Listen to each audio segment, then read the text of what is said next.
अब रिवीजन है तो थोड़ा जल्दी कराएंगे, इसलिए थोड़ा सा जल्दी समझने की कोशिश करिएगा। चैप्टर का नाम है मोशन, है ना। तो सबसे पहला क्वेश्चन आता है व्हाट इज मोशन, मोशन है क्या। तो देखो हमने इसमें बताया था कि जैसे मान लो मैं यहाँ खड़ा हूँ, तो मोशन को डिस्क्राइब करने के लिए पोजीशन और टाइम का जानना बहुत ज़रूरी है, ठीक है। यानी मोशन को जानने से पहले हमको क्या समझना पड़ेगा, पोजीशन क्या होता है, पोजीशन क्या होता है, ठीक है।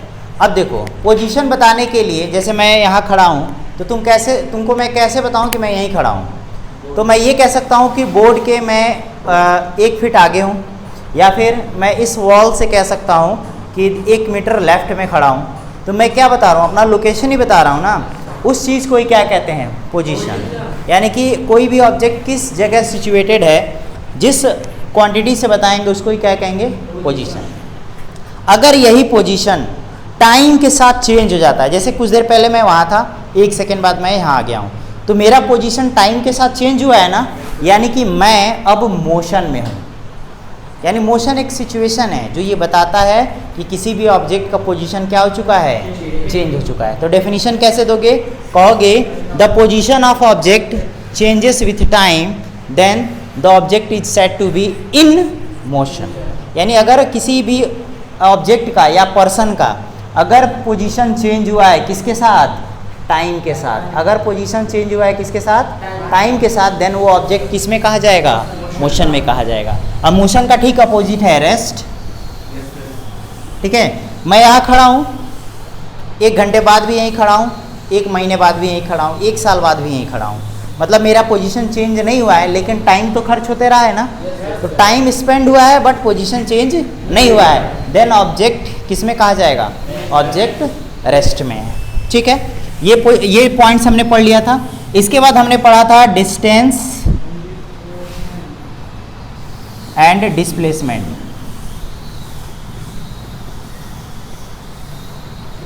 ठीक है। देखो ये दोनों टर्म्स जो है ना एक ही हैं। अच्छा, डिस्टेंस को एनसीईआरटी में पाथ लेंथ कहता है। देखो जब डिस्टेंस पूछेगा, हो सकता है डेफिनेशन आपको डिस्टेंस कह के पूछ ले या पाथ लेंथ कह के पूछ ले। तो अगर ये पूछेगा तो इसको लेके डेफिनेशन बनाना है, अगर ये पूछ देगा तो इसको लेके डेफिनेशन बनाना है। जैसे मान लो यहाँ पर एक बंदा है, ठीक है, वो ऐसे चलते चलते यहाँ आ गया इस पॉइंट पे, ये पॉइंट है ए और ये पॉइंट है बी। तो ये पूरे के पूरे रास्ते चलते हुए आया है ना, तो इसको ही क्या कहेंगे, पाथ लेंथ कहेंगे, पाथ लेंथ कहेंगे। तो ये जो टोटल लेंथ पाथ लेंथ का है, इसको ही क्या कहते हैं, डिस्टेंस कहते हैं, ठीक है। और एक चीज़ याद रखना, इस डिस्टेंस में हर जगह डायरेक्शन क्या होता है, चेंज होता है, यानी इसमें कोई फिक्स डायरेक्शन नहीं होता, ठीक है। तो जो फिक्स डायरेक्शन नहीं होता उसको हम स्केलर क्वांटिटी कहते हैं। क्या कहते हैं, स्केलर क्वांटिटी कहते हैं। तो डिस्टेंस को अगर डिफाइन करना हो तो क्या कहोगे, the total path length travelled by any person or object is called distance, ठीक है।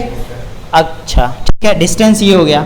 अब ये बंदा ऐसे चलते हुए यहाँ गया था, घूम के मान लो वो यहाँ आ गया, ठीक है।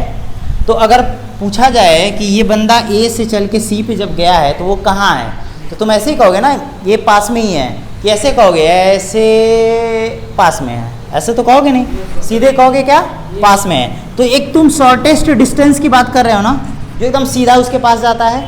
तो कहा जाता है कि जब भी कोई डिस्टेंस ट्रेवल्ड किया जाता है या पाथ लेंथ ट्रेवल्ड किया जाता है, लेकिन जब उसके पाथ को हम शॉर्ट फॉर्म में बताना शुरू करते हैं तो उस डिस्टेंस को अब डिस्टेंस नहीं कहते हैं, क्या नाम देते हैं, डिस्प्लेसमेंट। तो कहते हैं shortest distance between 2 points is called displacement. तो डिस्प्लेसमेंट क्या है, शॉर्टेस्ट डिस्टेंस है।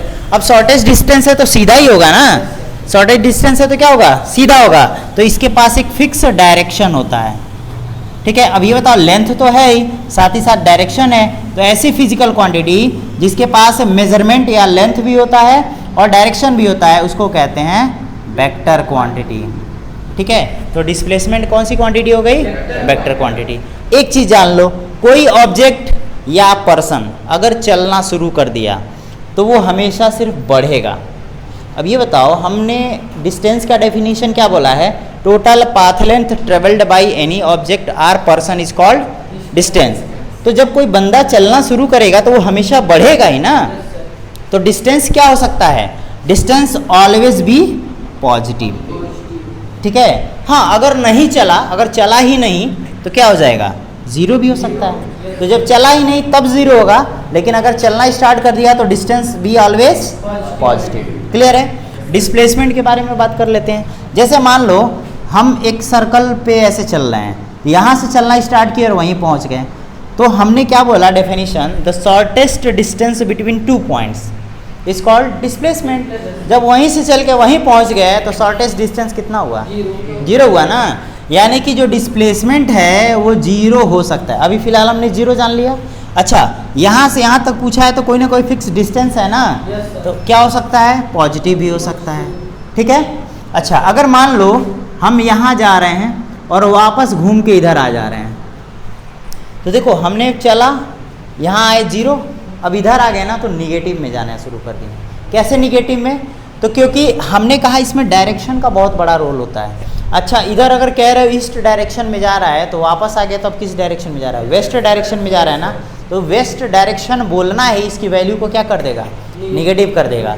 यानी कि जो डिस्प्लेसमेंट होता है वो क्या होता है? निगेटिव ही होता है, ठीक है।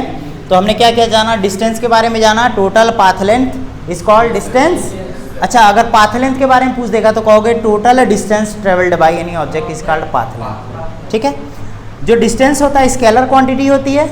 अच्छा, ये पॉजिटिव भी हो सकता है या जीरो भी हो सकता है। क्लियर है? अच्छा, इसका अगर यूनिट पूछे, यूनिट, तो यूनिट क्या बताओगे? मीटर। जो ऐसा ही यूनिट होता है क्या होता है? मीटर होता है, ठीक है। डिस्प्लेसमेंट के बारे में देखो, shortest distance between 2 point is called displacement. Displacement में बी जीरो, पॉजिटिव और negative. Displacement has both magnitude and direction, that's why it is called vector quantity. यानी डिस्प्लेसमेंट क्या है? वेक्टर क्वांटिटी है। अच्छा, वेक्टर भी हो गया और इसमें कुछ छूटा है। अच्छा, इसकी यूनिट देख लेते हैं। इसका भी यूनिट क्या होगा? मीटर ही होगा ना, क्योंकि लेंथ ही है ना। और वैसे भी डेफिनेशन में ही देख लो, हम कह रहे हैं शॉर्टेस्ट डिस्टेंस बिटवीन 2 पॉइंट, तो है तो डिस्टेंस ही है ना, बस ये है कि शॉर्टेस्ट हो गया है, तो इसका भी यूनिट क्या हो जाएगा? मीटर। यही आपको अगर डिफरेंस आता है, write down the difference between distance and displacement, same यही जो हमने 3-4 फैक्टर बताया है उसको लिख जाना है। क्लियर है? पहला तो डेफिनेशन हो जाएगा, दूसरा ये स्केलर क्वांटिटी है, यूनिट भी लिख सकते हैं, फिर अपना ये पॉजिटिव, निगेटिव या जीरो वाला लिख सकते हैं। क्लियर है? क्लियर है ना? ठीक है। अच्छा, एक और बहुत बड़ा रिलेशन होता है। जैसे मान लो हमने अगर यहाँ डिस्टेंस लिखा है और यहाँ डिस्प्लेसमेंट लिखा है। अब ये बताओ, ये भी जीरो है, ये भी जीरो है, ये भी पॉजिटिव है, ये भी पॉजिटिव है, यानी डिस्टेंस डिस्प्लेसमेंट के बराबर हो सकता है ना। लेकिन डिस्टेंस हमेशा पॉजिटिव होता है और डिस्प्लेसमेंट निगेटिव ही हो सकता है, तो निगेटिव वैल्यू छोटी होती है ना। यानी कि जो डिस्प्लेसमेंट होता है वो या तो डिस्टेंस के बराबर होगा या तो डिस्टेंस से छोटा होगा। अरे भाई, जब डिस्प्लेसमेंट निगेटिव है तो ये छोटा हो गया ना, ये तो बड़ा ही होगा ना। तो ये रिलेशन होता है डिस्टेंस और डिस्प्लेसमेंट के बीच में, ठीक है। हो सकता है आपसे एमसीक्यूज में या शॉर्ट आंसर टाइप क्वेश्चन में पूछ दे, याद रहेगा ये सारी चीज़ें। तो ये जितने भी फैक्ट हैं अभी तक हमने पढ़ा है। अब आज जो है इसका अगला पढ़ने वाले हैं, मिटा दें इसको। Uniform motion. देखो, यूनिफॉर्म मतलब होता है जो हमेशा कांस्टेंट रहे। अब इसमें कांस्टेंट हम कैसे डिफाइन करेंगे? और है ये मोशन ही है ना, यानी बात यहाँ सिर्फ मोशन की होगी। तो इसको एग्जाम्पल से समझाते हैं। जैसे मान लो यहाँ पे है अक्षय, ठीक है, और अक्षय चलना शुरू किया। पहले पहुँचा पॉइंट ए पर, फिर यहाँ से चला पहुँचा पॉइंट बी पर, फिर यहाँ से चला पहुँचा पॉइंट सी पर। अब इसके इस पूरे रास्ते में कुछ खास बातें हैं। खास बातें क्या हैं? जो यहाँ से यहाँ गया ना, लगा 20 मिनट, यहाँ भी 20 मिनट और यहाँ भी 20 मिनट, ठीक है। अब इस 20 मिनट के दौरान जो ये डिस्टेंस कवर किया गया है ये मान लो है 500 मीटर, 500 मीटर, और ये भी 500 मीटर। ठीक है, यहाँ स्पीड की बात नहीं हो रही है, हमने अभी स्पीड पढ़ा ही नहीं है, तो स्पीड के बारे में हम कुछ जानते ही नहीं है। अभी हमने क्या देखा कि एक किसी भी पर्सन के द्वारा 3 डिस्टेंस ट्रेवल किया गया है, सेम टाइम में ट्रेवल किया गया है और सेम डिस्टेंस कवर किया गया है। तो जब ऐसी सिचुएशन आए, ऐसे मोशन में जब डिस्टेंस सेम हो during the same time, then उस मोशन को हम यूनिफॉर्म मोशन कहते हैं। ठीक है, याद रहेगा। यूनिफॉर्म मोशन क्या है? जब किसी भी ऑब्जेक्ट के द्वारा सेम डिस्टेंस सेम टाइम में कवर किया जाए, देन वो मोशन कौन सा मोशन कहा जाएगा? यूनिफॉर्म मोशन कहा जाएगा। तो इसको, इसकी डेफिनेशन को कैसे लिखोगे? हाँ, when an object covers equal distance in equal intervals of time,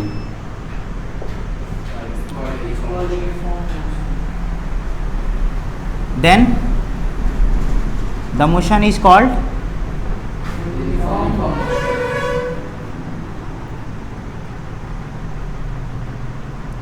uniform motion. Clear है? Yes sir. अच्छा, ये कब होता है? यूनिफॉर्म मोशन के एग्जाम्पल को कैसे दे सकते हो? अगर स्ट्रेट लाइन में हम सेम स्ट्रेटर को लगा के गाड़ी चला रहे हैं तो क्या होगा? सेम टाइम में सेम डिस्टेंस को कवर करेंगे। क्लियर है ना? उस मोशन को कौन सा मोशन कहेंगे? Uniform motion. जैसे मौत के कुआं में देखते हो ना, जब बंदा स्टार्ट करता है गाड़ी तो एक टाइम के बाद से वो हाथ छोड़ भी देता है, तभी वो क्या करते रहता है? ऐसे ऐसे चलते रहता है। वो ना ही तेज होता है ना ही धीमा होता है। यानी सेम टाइम में देखते हो ना, एक पर्टिकुलर टाइम के बाद तुम्हारे पास आ जाएगा, एक पर्टिकुलर टाइम के बाद तुम्हारे पास आ जाएगा, तभी तो पैसा देने वाला आराम से पैसा दे पाता है। तो ये वो केस है जब हम यूनिफॉर्म मोशन को डिफाइन कर सकते हैं। तो इसको लिख लीजिए, नॉन यूनिफॉर्म मोशन। यूनिफॉर्म में हमने क्या देखा कि यहाँ डिस्टेंस जो है वो इक्वल नहीं, डिस्टेंस जो है वो इक्वल कवर कर रहा है। अगर यही डिस्टेंस अनइक्वल होना शुरू हो जाए, ठीक है, जैसे मान लो अपने सिटी की बात कर लेते हैं। जैसे मान लो हम इस पोजीशन ए पर हैं, जैसे अपने कोचिंग पर हैं, ठीक है, और यहाँ से बेलोचुंगी मान लेते हैं कितना डिस्टेंस है? हाँ, मुश्किल से 150 मीटर होगा, है ना। फिर वहाँ से कोतवाली कितना होगा? करीब करीब 300 मीटर होगा, ठीक है, और कोतवाली से सुभाष चौक भी करीब करीब 500 मीटर होगा ना। अब ये बताओ, यहाँ से यहाँ जाने में नॉर्मल टाइम लगेगा? मान लेते हैं 10 मिनट लग रहा है। यहाँ से यहाँ जाने पे कुछ रास्ता खाली होता है तो तुम इजीली पहुँच जाओगे, 10 मिनट में डिस्टेंस को कवर कर सकते हो, ठीक है। और यहाँ से भी यहाँ जाने में भी और रास्ता खाली, क्योंकि हाईवे हो जाता है, जाने वाला रूट एक तरफ, आने वाला रूट एक तरफ हो जाता है, तो यहाँ भी ये डिस्टेंस 10 मिनट में कवर कर सकते हो। लेकिन एक चीज़ ध्यान देना, यहाँ हमने टाइम तो सेम लिया है, लेकिन क्या डिस्टेंस हमने सेम लिया है? डिस्टेंस क्या हो रहा है? यहाँ अनइक्वल हो रहा है। तो ऐसा मोशन जिसमें अनइक्वल डिस्टेंस कवर किया जाए इक्वल इंटरवल ऑफ टाइम में, ऐसे मोशन को क्या कहते हैं? Non uniform motion. और ऐसे मोशन को अगर एग्जाम्पल के तौर पे आपको दिखाना हो तो आप ट्रैफिक लाइट का एग्जाम्पल दे सकते हो कि a car is moving in a traffic line. तो जाहिर सी बात, थोड़ी दूर जाने पे ब्रेक लगा दो, 2 मिनट पे ब्रेक लगाओगे, हो सकता है 10 मिनट वहीं रुक गए तुम, फिर खाली हुआ तो गए 15 मीटर चले गए, पता चला 2 ही मिनट में चले गए, फिर आगे का 1 घंटे जाम।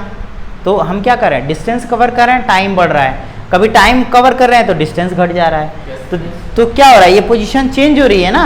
तो इसमें कह सकते हैं unequal distance cover in equal interval of time, then that motion is called non uniform motion. इसको MIN कर देते हैं, मिनट, ठीक है। तो डेफिनेशन भी लिख लेते हैं, आप लोग भी लिखिए। When an object covers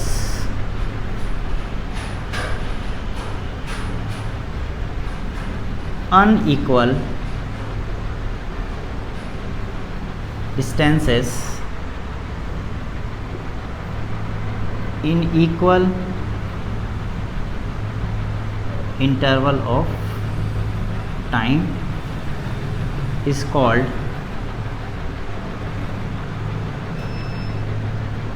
non-uniform motion.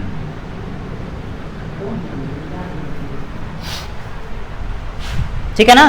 Non uniform motion when an object covers unequal distances in equal interval of time is called non uniform motion. ये फिगर भी बना लीजिएगा.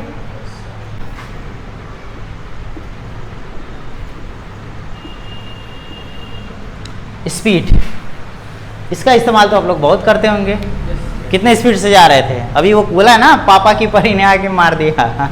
हम तो पहले समझ ही नहीं पाए इसको पापा की परी कौन मिल गई भाई. तब समझ में आया कि स्लैंग में बात कर रहा है.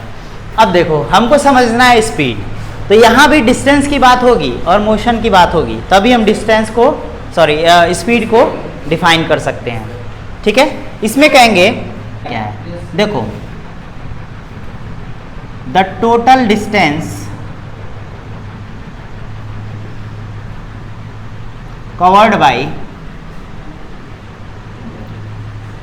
ट्रेवल्ड लिख देते हैं, the total distance travelled in per unit time is called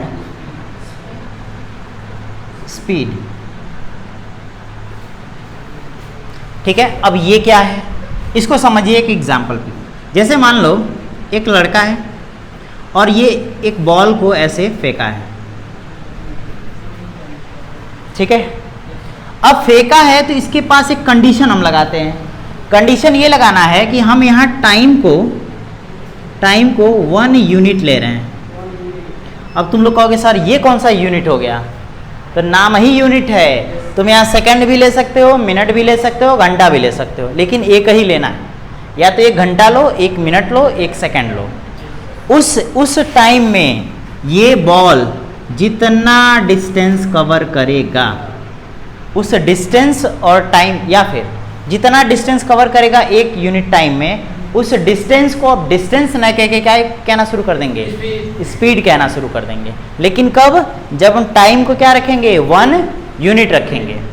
ठीक है? अच्छा, इसके लिए फॉर्मूला क्या बना सकते हैं? फॉर्मूला लिखोगे, speed is equal to distance upon में टाइम, है ना? अब तुम कहोगे कि सर आपने तो बोला कि द टोटल डिस्टेंस कवर्ड या travelled by per unit time, तो यहाँ पे आपने कह दिया कि स्पीड को डिस्टेंस के इक्वल हो गया, बट यहाँ तो आपने टाइम से डिवाइड कर दिया. अभी हमने क्या बोला? टाइम को 1 रख दो. देखो यहाँ 1 रखो. जब 1 रखोगे तो स्पीड डिस्टेंस के इक्वल नहीं हो गया. इसीलिए डेफिनेशन को ऐसे बनाया जाता है कि the total distance travelled in per unit time is called speed. Clear है? स्पीड का फॉर्मूला कैसे देंगे? Distance upon time. अच्छा, इसकी यूनिट क्या होगी? यूनिट क्या होगी? डिस्टेंस का यूनिट क्या होता है? मीटर. टाइम का यूनिट क्या होता है? सेकेंड. तो क्या कहेंगे? मीटर पर सेकेंड. ये तो SI यूनिट हो गया ना. अच्छा, CGS यूनिट क्या होगा? CGS क्या होता है? सेंटीमीटर ग्राम सेकेंड होता है ना. तो लेंथ को किस में मेजर करेंगे? सेंटीमीटर में. और टाइम अभी भी सेकेंड में ही रहेगा. ठीक है ना? अच्छा, एक FPS भी होता है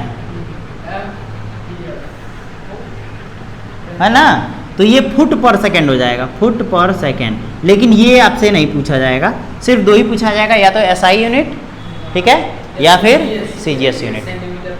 ठीक है ना? सेंटीमीटर पर सेकेंड. अच्छा, ये बताइए, स्पीड को डिफाइन करने के लिए हमने डिस्टेंस अपॉन टाइम लिया है ना. डिस्टेंस कैसी क्वांटिटी है? स्केलर है कि वेक्टर है? स्केलर है ना. तो स्केलर, जब ये स्केलर है तो जब इसका सोल्यूशन करेंगे तो ये इसकी जो वैल्यू आएगी वो भी क्या हो जाएगी? स्केलर हो जाएगी. यानी कि ये कौन सी क्वांटिटी हो गई? स्केलर क्वांटिटी हो गई. क्लियर है? याद रहेगा? टाइम भी स्केलर होता है. टाइम में डायरेक्शन नहीं होता ना, और उसको कोई रोक भी नहीं सकता. तो उससे सिर्फ सिंपली कह देंगे कि अगर इसमें हमारे पास डायरेक्शन नहीं है इसलिए टाइम क्या हो गया है? स्केलर क्वांटिटी हो गई. लेकिन इसको मेंशन ही नहीं करते हैं, हम ऊपर वाले से ही मेंशन कर लेंगे कि स्केलर है कि वेक्टर है. क्लियर है? तो डिस्टेंस लगाया है, डिस्टेंस स्केलर क्वांटिटी है, इसलिए ओवरऑल वैल्यू क्या हो जाएगी, स्केलर क्वांटिटी, और ओवरऑल वैल्यू है किसकी, स्पीड की है, इसलिए स्पीड क्या है, स्केलर क्वांटिटी है। क्लियर है ना, चलो लिख लो इसको। पढ़ना है किलोमीटर पर आवर को किस में चेंज करना है, मीटर पर सेकेंड में। ठीक है, यूनिट सेम रखना है, ये तो कंफर्म है ना, या तो आपको वैल्यू किलोमीटर पर आवर में देगा या तो मीटर पर सेकेंड में देगा। हो सकता है डायरेक्ट क्वेश्चन ही कह दे कि किलोमीटर को मीटर पर सेकेंड में चेंज करो। इसके लिए सपोज दैट हमारे पास इसकी वैल्यू है 1 किलोमीटर पर आवर। ठीक है, अच्छा ये हुआ कब होगा, हमको अगर 1/1 लिखना हो तो कोई दिक्कत है, कोई दिक्कत नहीं ना है। अच्छा ऊपर क्या है किलोमीटर और नीचे क्या है आवर। अब ये बताओ 1 किलोमीटर में कितना मीटर होता है, हमको ये पहले से पता है कि 1 kilometre is equal to 1000 metre, तो बस इसकी वैल्यू को ऊपर रख देते हैं 1000 मीटर। अच्छा नीचे कितना होता है, 1 आवर में पहले तो 60 मिनट है ना, और 1 मिनट में 60 सेकेंड। तो अगर इसकी वैल्यू को वापस उठा के ऊपर रखा जाए तो 1 आवर में 60 × 60 सेकेंड होगा, और 60 × 60 क्या होता है 3600 है ना, तो नीचे लिख देते हैं 3600 सेकेंड। अब देखो हमने किलोमीटर पर आवर से लेकर चला था, मीटर पर सेकेंड में आ चुका है। बस थोड़ा सा सिंप्लीफिकेशन है, 2 0 से 2 0 कैंसल, ऊपर कितना है 10, नीचे कितना है 36, 2 से काटो 5 टाइम्स, 2 से काटो 80 टाइम्स, तो वैल्यू कितनी आ गई 5/18। अच्छा यहाँ कोई साइन नहीं है तो मिनटू मान सकते हैं क्या, अच्छा ये ट्रिक बनाने के लिए हमने ऐसा किया है, वैसे लिखा नहीं जाता है लेकिन आप लोग लिख सकते हैं। अब यहाँ ध्यान दो, यहाँ हमने क्या किया 1 किलोमीटर पर आवर को किस में कन्वर्ट कर दिया 5/18 मीटर पर सेकेंड, हो गया ना। अच्छा अगर मान लो कहता कि 15 किलोमीटर पर आवर को तुम चेंज कर दो मीटर पर सेकेंड, ये मान लो क्वेश्चन है, तो हमको इसको मीटर पर सेकेंड में चेंज करना है। हमको ये पता है कि 1 किलोमीटर पर आवर की वैल्यू क्या होती है 5/18 मीटर पर सेकेंड, देयरफॉर 15 किलोमीटर पर आवर की वैल्यू क्या हो जाएगी, ये बताओ ये 1 15 में कब बदला होगा, जब 1 में 15 का मल्टीप्लाई किया होगा। तो मैथ कहता है इधर क्यों करोगे, इधर भी करो, ये इसको इक्वल कर लेते हैं, इधर क्यों किया, इधर भी करना पड़ेगा क्योंकि बैलेंस करना ज़रूरी है। तो इधर भी क्या कर देंगे 15 से मल्टीप्लाई कर देंगे और 5/18 मीटर पर सेकेंड। देखो 3 से काटो 6 टाइम, 3 से काटो 5 टाइम्स, 5 5 जा 25/6 मीटर पर सेकेंड। डेसिमल में चाहो तो डेसिमल में भी कन्वर्ट कर सकते हो। क्लियर है, तो देखो यहाँ हमने अभी कन्वर्ट कर दिया किलोमीटर पर आवर्स को मीटर पर सेकेंड में। इसी को थोड़ा सा चेंज करके देखते हैं, इसको पहले लिखते हैं, इसको बाद में लिख रहे हैं। 5/18 मीटर पर सेकेंड इक्वल टू 1 किलोमीटर पर आवर। सही है, हमने क्या किया है, इसको पहले कर दिया, इसको बाद में कर दिया। अब ये बताओ यहाँ 18 क्या है, मल्टीप्लाई में है, उधर भेजेंगे तो किस में कन्वर्ट हो जाएगा, सॉरी इधर डिवीजन में है, इधर भेजेंगे तो मल्टीप्लिकेशन। और ये 5 अगर देखा जाए तो मल्टीप्लिकेशन में है, इधर भेजेंगे तो डिवीजन में, तो कंफर्म हो गया ना। तो यहाँ बचेगा क्या, 1 बचेगा, अरे कोई नंबर नहीं होता है तो 1 तो होता है ना, तो ये हो गया 1 मीटर पर सेकेंड। अच्छा इधर 18 इधर जाएगा तो मल्टीप्लाई में होगा, और 5 आएगा तो डिवाइड में होगा, ये कितना हो गया किलोमीटर पर आवर। तो देख रहे हो ना, यहाँ हमने किसको कन्वर्ट कर दिया, मीटर पर सेकेंड को किस में कन्वर्ट कर दिया, किलोमीटर पर आवर, और यहाँ किलोमीटर पर आवर को किस में कन्वर्ट कर दिया, मीटर पर सेकेंड। अच्छा ये वैल्यू बस चेंज हो रही है, 5/18 है तो यहाँ 18/5। अब बात आती है कि याद कैसे करें, तो याद करने का तरीका समझ लीजिए। ये बताइए 5 बड़ा है कि 18 बड़ा है ना, 5 छोटा है, तो और किलोमीटर बड़ा होता है कि मीटर बड़ा होता है, किलोमीटर बड़ा होता है। तो याद रखिएगा जब बड़े यूनिट को छोटे यूनिट में कन्वर्ट करते हैं, बड़े यूनिट को छोटे यूनिट में, तो ऊपर जो होती है वैल्यू वो छोटी होती है। ठीक है, 5/18 तो दोनों में होगी ना, 18/5 5/18, 5 छोटा है, तो जब किलोमीटर पर आवर को मीटर पर सेकेंड में बदलते हैं यानी छोटी यूनिट हो गई, तो ऊपर वाली वैल्यू छोटी होगी जिससे मल्टीप्लाई करना है। अच्छा, अब छोटी यूनिट को किस में कन्वर्ट कर रहे हैं? बड़ी यूनिट में। तो बड़ी यूनिट में कन्वर्ट कर रहे हैं, इसलिए न्यूमरेटर क्या हो जाएगा इसमें? बड़ा हो जाएगा। ये याद करने का तरीका है। कुछ लोग कंफ्यूज हो जाते हैं कि 5/18 से मल्टीप्लाई करें कि 18/5 से मल्टीप्लाई करें। तो ये याद कर, मैं खुद कंफ्यूज होता था, दूसरों को क्या बताऊं, मैंने ऐसे ही याद किया, मतलब टाइम के अकॉर्डिंग मैंने कुछ ना कुछ जुगाड़ ढूंढ ही लिया। तो ये एक तरीके से याद करने का तरीका है। आया है समझ में पूरा? चलिए इसको लिख लेते हैं। चलो, ये कह रहा है convert a speed of 108 kilometre पर आवर इंटू मीटर पर सेकेंड। तो ध्यान देना, किस में कन्वर्ट करना है? किलोमीटर पर आवर को मीटर पर सेकेंड में। तो बड़े यूनिट को किस में कन्वर्ट करना है? छोटे यूनिट में। हमको ये पता है, सिंस वी नो दैट, ऐसे लिखेंगे 1 किलोमीटर पर आवर इज इक्वल टू क्या होता है? 5/18 मीटर पर सेकेंड होता है ना। हमने कहा था बड़ा है, छोटे में कन्वर्ट करना है, तो न्यूमरेटर क्या हो जाएगा? छोटा हो जाएगा। अब इसको 108 में कन्वर्ट करना है ना, किलोमीटर पर आवर। तो देखो याद करने का ही तरीका है। 108 में कब कन्वर्ट हुआ होगा? मल्टीप्लाई किए होंगे तभी तो कन्वर्ट हुआ होगा। तो इधर क्यों करा? इधर भी करो। तो इसलिए क्या करेंगे? 108 में, और 108 से मल्टीप्लाई कर दिया, और पहले से इतना तो ऑलरेडी है, मीटर पर सेकेंड। ठीक है, कट जाएगा 6 टाइम, और 6 5 जा 30 मीटर पर सेकेंड। आ गया? यही हमारा आंसर है ना? आसान, भारी भरकम बस था। तो याद कर लो, किलोमीटर पर आवर को मीटर पर सेकंड में बदलोगे तो क्या करेंगे? 5/18 से मल्टीप्लाई। लेकिन अगर मीटर पर सेकंड को किलोमीटर में बदलोगे तो 18/5। याद करने का आसान तरीका। छोटे में कन्वर्ट करना है, न्यूमरेटर छोटा रख के 5/18 कर दो। अगर बड़े यूनिट में कन्वर्ट करना है तो न्यूमरेटर बड़ा कर दो, 18/5 हो गया। ठीक है ना? चलो आज बस इतना ही। कल हम लोग पढ़ेंगे instantaneous speed, uniform speed, non uniform speed, then velocity.